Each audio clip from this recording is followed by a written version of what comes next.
We'll call this heater problems with a 2000 Dodge Durango. It also is the same thing on a Dakota, but this is a 4.7 liter engine. As anybody knows, engines knows that is when they see it. We have no heat out of the heater core. You'll have one of these is going to be hot. It's this one right here. It puts hot water to the heater core. The other one is return hot water. Even if both of them are hot, it does not mean that the heater core is working correctly. It could be 3 or 4 lines open, just enough to get the water in and back out, but 90% of the heater core is plugged up. That's the deal. Is what's happening here is garages are talking people into putting a new heater core in. They run $38 to buy that heater core, and I'm actually going to put it on one of these videos so you can see it. It's $38 brand new. I'm going to buy one so I can show you how big it is. Doesn't amount to nothing. But it's going to cost you $800 to $1,000 to put that heater core in, because they're going to take out the instrument panel, drop the steering wheel, maybe even take the seats out of it. They're going to spend 2 people working on half of the day to get it down, another half a day to put it in, so they're going to have $600 to $1,100, somewhere in that area. It's going to be so ridiculous. Why do you want to give somebody money like that? You don't have to. Check the lines to see what you get to start with. With the motor running and the temperature gauge up to 195, that's what your thermostat will be. You can tell it, you know where 195 is on it. If both of them are hot, it'll tell you that at least you got water going through the heater core, even though it ain't going through the entire heater core. If you're not getting heat from that instrument panel through those hoses to the feet, to the defrosters, to the side windows, if you're not getting heat after a mile of driving, a mile and a half, at 20 degrees outside, you have a problem with that heater core being plugged. It's right back there. It's not a big deal. It is not a big deal. So you take those 2 lines off. The IRA changed it to different clamps. They're kind of inferior, these clamps, but it works. The clamps that they have on from the factory, I'll show you. That's factory clamps right there. These 2. They're a real pistol to get off of there. When they're sitting back there, they're a real pistol to get off. You have to almost go in with needle nose or needle nose vice grips to reach them, or you can go buy the $30 tool to reach in there and get them out if you want. You can cut them out. That's what I did. I just took I knew these were 185,000 miles on these 2, so I just cut them off. I filleted them after I cut them off. I got the clamps off with the long needle nose vice grips. They came right off. Then I was able to get the entire hose off. I already did this operation. I know it works. I have no doubt. I didn't have heat for 4 years.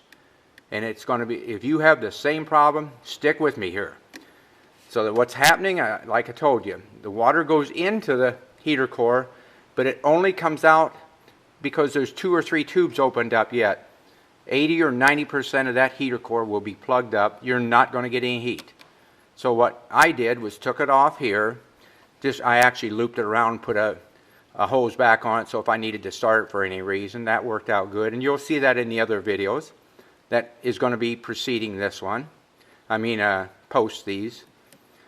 So once you take these off, get rid of these hoses. Go buy them. They're $15 a piece, $30, big deal. You're going to put new hoses on anyway. If you got 150, 200,000 miles on your Durango, you need new hoses on it. It's pretty simple. Once you get those hoses on it, here's what I did. Right there they are. That's what I hooked up to that heater core. 2 simple hoses. I went and bought heater hoses, literally. I got 2 heater hoses on there. One of them comes directly off of a pump. The other one goes back to them. The reason why I did that, so I could switch them back and forth. I can put this one over here and this one over there and still leave them at that end, so I don't have to keep disconnecting them. You want to switch them here. You run it for about a half an hour one way and a half hour the other way. We're not just running simple water. This is CLR and Lime Away. Start with just start with a whole box of lime away in it. About what? We got probably 1.5 gallons of water in it. That's all I ever used. It worked perfect. I started up, I went and took an hour's nap. That's all. There's no work to it, just hooking it up. You go in and let it run for a half hour or so, an hour. Come out and stop it, switch the 2 hoses around, run it the other direction. Then stop again. And then you do this. You take the bucket and you put it right up on top here. You set it right where that lamp's at. The reason why I say that, once you put that up on top of that battery, it's a plastic bucket, it ain't gonna hurt it. Set it right up on top of that battery and shut it off. Now all the water is going to stay in that heater core. That iron out, that CLR, and that water will stay in there. Let it set in there for an hour. It ain't going to hurt it. If you want to let it in there 2 hours, it ain't going to hurt it. Then turn it on once in a while and pump it. When you feel confident that the water will go through it now, go ahead and unhook it. Get rid of the water that's in it by blowing air through one side. Be careful with goggles and all that stuff. It's iron out. It's a chemical. Blow it out. Get that line cleaned out. Hook it back up. Put your new lines on. Hook them back into where they go. This is the hot side. That's the cold side. Off of the water pump right there. They actually go way down in here. I don't know if I can see them or not. Yeah, it's those 2 right there. Those 2. They go right down to the water pump.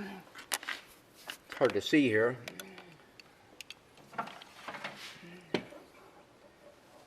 They go down to the water pump. Okay.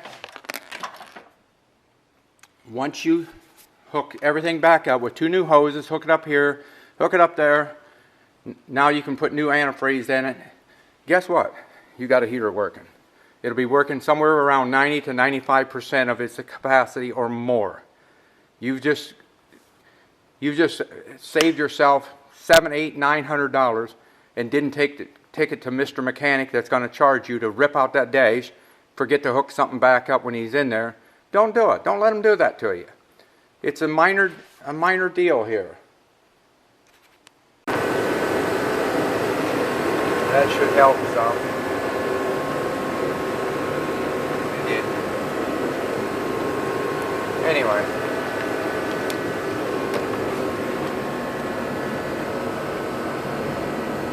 See the hoses coming out here. I'm working on boiling out this heater core in this 2000 Dodge Durango. Tell you what, I'm getting a lot of dirt out, but it's coming out slow. That water was clear water when I put it in. It's so hot now you can't even hardly hold your hand on it.